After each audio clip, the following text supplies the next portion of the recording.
Higit 3,000 trabaho sa immigration ang tatanggalin sa loob ng 3 taon. Posibleng dala ay pangamba sa mga aplikante sa iba't ibang programa ng Canada. Anxiety na gagawin ito sa mga pending applicants. So just today I was in a consultation ng kanilang express entry application ay hindi talaga express dahil mahigit 2 taon na sila naghihintay. Sa loob ng 3 taon simula Pebrero, 3,300 trabaho sa immigration ang tatanggalin. Ayon sa anunsyo na inilabas kamakailan ng Immigration, Refugees and Citizenship Canada, ang mga trabahong apektado sa loob at labas ng bansa. Walang pipiliing sektor o posisyon. Posibleng tamaan din daw ang visa office sa Pilipinas at kaakibat nito ang epekto sa aplikasyon ng mga Pilipino. Now we can expect longer processing times and magkakaroon ng justification for delayed. Hindi nagmamatch yung demand sa supply. Yung supply ng IRCC officers versus demand ng applications. Maging mga aplikante na nakabinbin ang aplikasyon. Marami ring tanong kung paano matutugunan ang iba pang problema na kinakaharap ng immigration system ng bansa. So yun nga, pahirap na ng pahirap. Bago pa matapos yung 2024, kabi-kabila na yung mga napapauwi, mga hindi na nare-renew. And then pagpasok pa ng 2025, mas dumami lalo yung mga nakikita kong mga posts ng mga kababayan natin na umuuwi. Mga hindi na na-renew, yung mga family nila na temporary resident na nandito na sa Canada, na mga nagpo-post sa mga group, karamdam ng pagkadismaya dahil nga umuwi na sila, mga pamilyang nagkahiwa-hiwalay ulit, gaya nga ng madalas kong sinasabi sa inyo na sa dami ng mga changes ngayon dito sa policy, yung mga pagbabago talagang unpredictable. Hindi mo alam kung bukas makalwa may kasunod pa ulit na pagbabago. And then yung bago ngayon naman yung immigration officer na i-eliminate nila, almost 3,000. So madadagdagan na naman yung backlog. Ang dami na nga nang nakakaranas ng anxiety, depression, na yung mga application nila hindi mo malaman kung kailan lalabas. Yung iba dati 6 months lang, inabot na ng 1 year. Yung dating 1 year naging 2 years na. Yung mga 1 year and a half, iba-iba po talagang sa mga group, kung kasali kayo dito, kung nasa Inside Canada kayo, malalaman nyo at makikita nyo yan kung naka-join kayo doon sa iba't ibang group dito. So sa katulad ko naman, na naka-join ako doon sa iba't ibang group dito sa Canada na may mga application for permanent residency, talagang nararamdaman din nila yung pagbagal ng process. Even before na hindi pa naglalabas ng announcement na i-eliminate nga yung 3,000, almost 3,000 na immigration officer. So ano na lalo ang mangyayari niyan? Lalo nang babagal. Noon pa man na hindi pa nagbabawas ng immigration officer, ang bagal na ng process, ang dami ng backlog, lalo pa ngayon. At kung napanood nyo nga yung news kanina na ay nilagay ko dito sa screen, malinaw naman na sinasabi nila na napakarami talaga ng backlogs. And even napanood ko yung video ni Ma'am Ina na nasa milyon yung application ng backlogs. So sa kaliwat ka ng post na nakikita natin, not just in Filipino group, even do sa mga foreign group na may mga pending applications na until now is wala pa ring linaw. Ang tagal na daw ng process nila, inabot na sila ng restoration, yung kanilang LMIA, yung kanilang working permit, yung kanilang permanent residence application is until now wala pa ring linaw. So sabi nga nila, bakit ganon? Tuloy-tuloy ang accept nila ng application, pero yung mga pending, yung mga backlog until now, hindi pa rin naman nila unahin. So nangyayari doon sa iba, nagkakaroon na ng anxiety, depression. Bakit daw parang, alam mo yung nagwo-worry na yung iba kung ano ba ang magiging linaw na ang application nila, kung ano ba, kung positive ba, kung negative ba, kung nag-aantay lang daw ba na matagalan and then ang ending sa huli cancel na. So marami ang nagwo-worry doon sa status nila dito sa Canada. And then naglalabasan pa nga yung mga napapauwi, mga hindi na nare-renew, mga family ng temporary resident na mapapauwi na dahil nga sa pagbabago ng mga policy.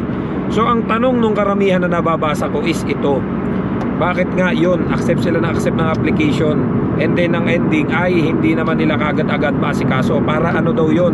Para tuloy-tuloy na may pumapasok. So yun yung mga nababasa natin.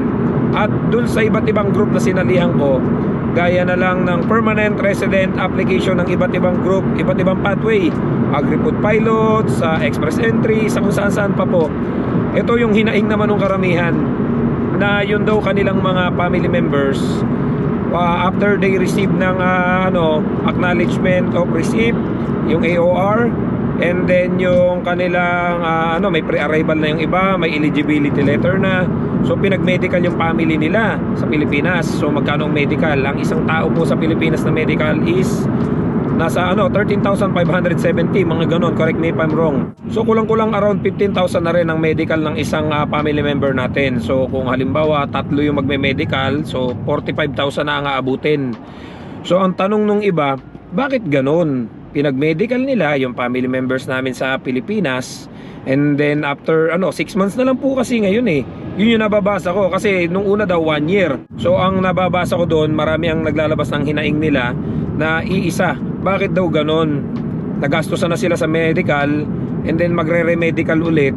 Sana naman daw kung nagbibigay sila ng schedule ng medical, yung talagang matatapos nila yung timeline na dapat bago ma-expire yung medical, na-process sila. Ngayon, kung sa tingin nila hindi nila matatapos, sana wag na lang muna kagad magbigay ng medical. Yun po yung mga nababasa natin dun sa group.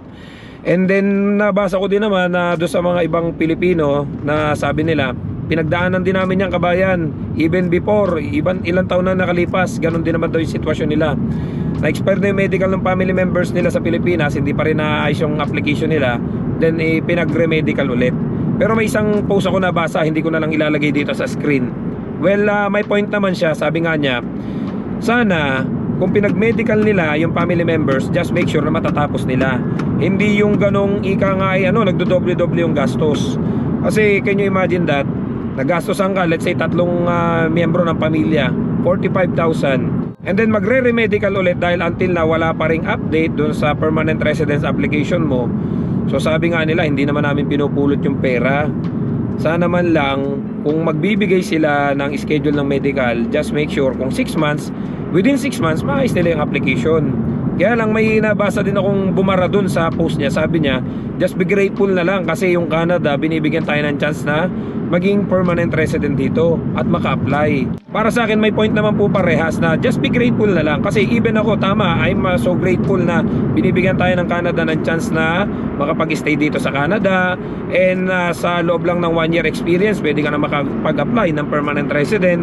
Pero kung titingnan nyo po, kung ilalagay natin sa maayos na sistema, yung kung titingnan nyo, i-analyze nyo talaga, may butas po talaga eh.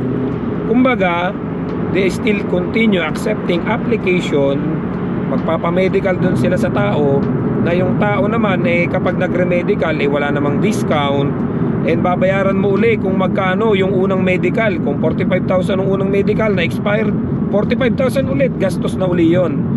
So kung sasabihin lang naman natin na just be grateful kasi binibigyan tayo ng chance, oo, may point po kayo.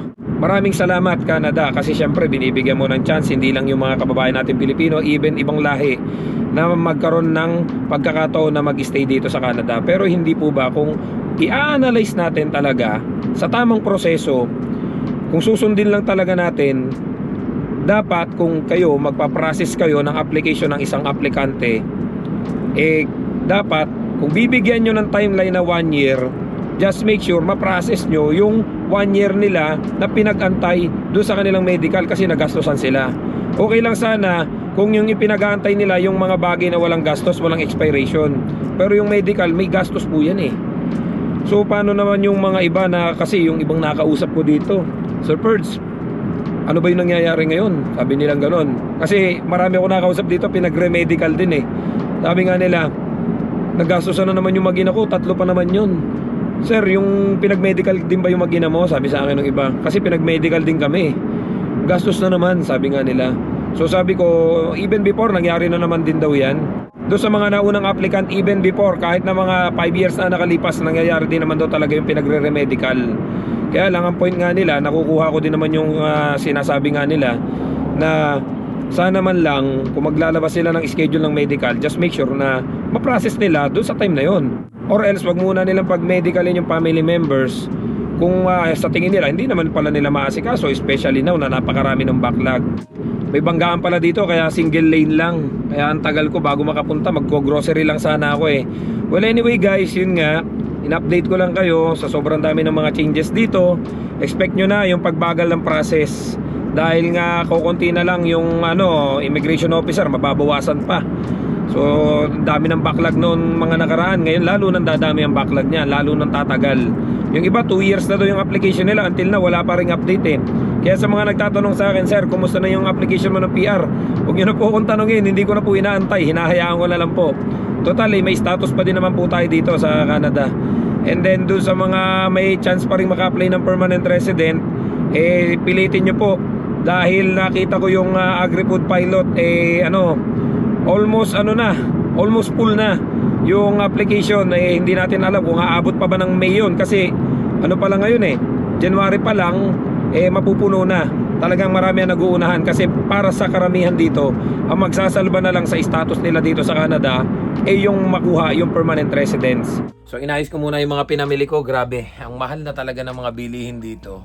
Napansin ko lang talaga basta naramdaman ko yung mga dating binibili ko dati ng parang mga $2-3, parang nadagdagan ng tigwa $1 Well anyway guys, dahil nga alam nyo naman to, doon sa mga updated lagi dito sa mga nangyayari dito sa Canada, is yung karamihan talaga dun sa ibang lahing yon. Alam nyo na kung anong lahing yon, is sila yung pinakamarami dito.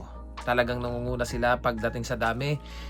Kahit saan kayo pumunta dito, talagang sila na yung inyong makikita. Pagbaba ko pa lang ng airport, halos lahat ng empleyado doon puro gano'n na. And then lahat din dito sa iba't ibang establishment dito, at even sa mga nasa ngayon ng gobyerno, puro ganun lahi na. So doon sa group ng mga sinalihan natin, malimit ko ding napapansin at nababasa na iisa'y sinasabi nila, bakit napakatagal, napakabagal ng process. And then may mga kakilala daw sila na na-approve na. Sabi nga nung iba, ito hindi may iwasang mag-isip yung iba dahil talagang kahit saan ka magsuot dito sa Canada, wala na halos kayong makikitang Canadian.